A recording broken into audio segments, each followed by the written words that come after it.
ఒక్క క్షణం ఆగండి. మీకెప్పుడైనా ఇలా అనిపించిందా? ఎవరూ నేర్పకపోయినా దేవుడంటే మనసులో ఒక సహజమైన భక్తి, గుడిగంట వింటే కళ్లల్లో నీళ్లు తిరగడం? అది యాదృచ్ఛికం కాదు. సనాతన ధర్మం చెప్తుంది, మనం ఈ జన్మలోకి మోసుకొచ్చేది కేవలం శరీరం మాత్రమే కాదు, పూర్వజన్మల పుణ్యపాపాల మూటను కూడా. ఈరోజు నేను చెప్పబోయే 5 సంకేతాలు మీలో ఉంటే నమ్మండి, మీరు గత జన్మలో గొప్ప పుణ్యం చేసిన ఆత్మ. చివరి సంకేతం వరకు ఆగండి, అది చాలా మందికి తెలియని రహస్యం. ఈ విషయం నేను సొంతగా చెప్పడం లేదు, స్వయంగా శ్రీకృష్ణ పరమాత్మ భగవద్గీతలో అర్జునుడికి ఈ సత్యాన్ని విప్పి చెప్పాడు. యోగ సాధనలో ఉండి పూర్తిగా సిద్ధి పొందకముందే మరణించిన వ్యక్తి గతి ఏమిటి అని అర్జునుడు అడిగినప్పుడు కృష్ణుడు ఇలా చెప్పాడు: ప్రాప్య పుణ్యకృతాం లోకాన్ ఉషిత్వా శాశ్వతీహు సమాహ శుచీనాం శ్రీమతాం గేహే యోగభ్రష్టోభిజాయతే. పుణ్యం చేసిన వారు పొందే లోకాలను చేరి అక్కడ చాలా కాలం నివసించిన తర్వాత యోగం నుంచి జారిపోయిన ఆత్మ పవిత్రమైన, ధర్మబద్ధమైన, సంపన్నమైన కుటుంబంలో మళ్లీ జన్మిస్తుంది. అంటే మీ ఈ జన్మలోని కొన్ని లక్షణాలు మీ గత జన్మ పుణ్యానికి సాక్ష్యాలు. ఇప్పుడు ఆ 5 సంకేతాలను చూద్దాం. మొదటి సంకేతం: ఎవరు బలవంతం చేయకుండానే మీకు భక్తి, పూజ, మంత్రాలంటే ఇష్టం ఉందా? చిన్నతనంలోనే గుడికి వెళ్లాలని, శ్లోకాలు నేర్చుకోవాలని అనిపించిందా? గీత చెప్తుంది, ఇది గత జన్మ సాధన ఈ జన్మలోకి మోసుకొచ్చిన జ్ఞాపకం. తత్ర తం బుద్ధి సంయోగం లభతే పౌర్వదేహికం. ఆ కొత్త జన్మలో అతను తన పూర్వ శరీరంలో సంపాదించిన జ్ఞానాన్ని, బుద్ధి సంబంధాన్ని తిరిగి పొందుతాడు.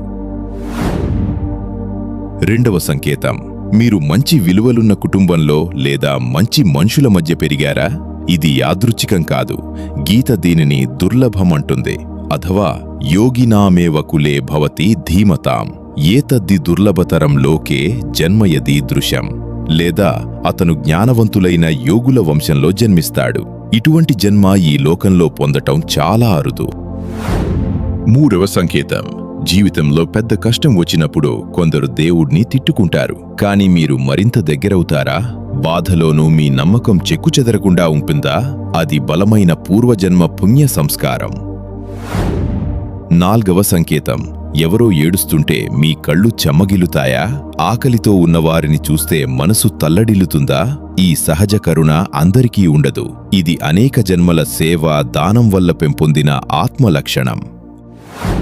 ఐదవ సంకేతం: ఇదే అతి ముఖ్యమైన, చాలా మందికి తెలియని సంకేతం. ఎవరికీ తెలియకుండా, ఏ ప్రశంస ఆశించకుండా మంచి చెయ్యాలని మీకు అనిపిస్తుందా? అదే నిష్కామ కర్మ, గత జన్మల అత్యున్నత పుణ్యానికి గుర్తు. గీత చెప్తుంది, ఈ సంస్కారం వ్యక్తిని అతని ఇష్టానికి వ్యతిరేకంగానైనా ధర్మం వైపు లాగుతుంది. పూర్వాభ్యాసేన తేనైవ హ్రియతే హ్యవసోపి సహ. ఇప్పుడు మీలో ఈ సంకేతాలు లేకపోతే నిరాశపడకండి. ఇదే గీత ఇచ్చే గొప్ప ఆశ. పుణ్యం గతంలో చేయకపోయినా ఈ క్షణం నుంచి మీరు మొదలు పెట్టవచ్చు. ఈ జన్మలో మీరు చేసే ప్రతి మంచి పని, ప్రతి దయగల మాట మీ రాబోయే జన్మకు పునాది. గతం మీ చేతిలో లేదు, కానీ ఈ క్షణం మీదే. కాబట్టి మీలో ఈ లక్షణాలు ఉన్నా లేకున్నా ధర్మ మార్గంలో ఈ రోజే ఒక అడుగు వేయండి. అదే నిజమైన పుణ్యం. ఈ సంకేతాలలో మీకు ఎన్ని సరిపోయాయో కామెంట్లో చెప్పండి. ఈ వీడియో మీకు నచ్చితే లైక్ చేసి మీ కుటుంబంతో షేర్ చేయండి. ఇలాంటి ధర్మ సత్యాల కోసం ఛానల్ను సబ్స్క్రైబ్ చేయండి. జై శ్రీరామ్. ధర్మంలో నిలబడండి.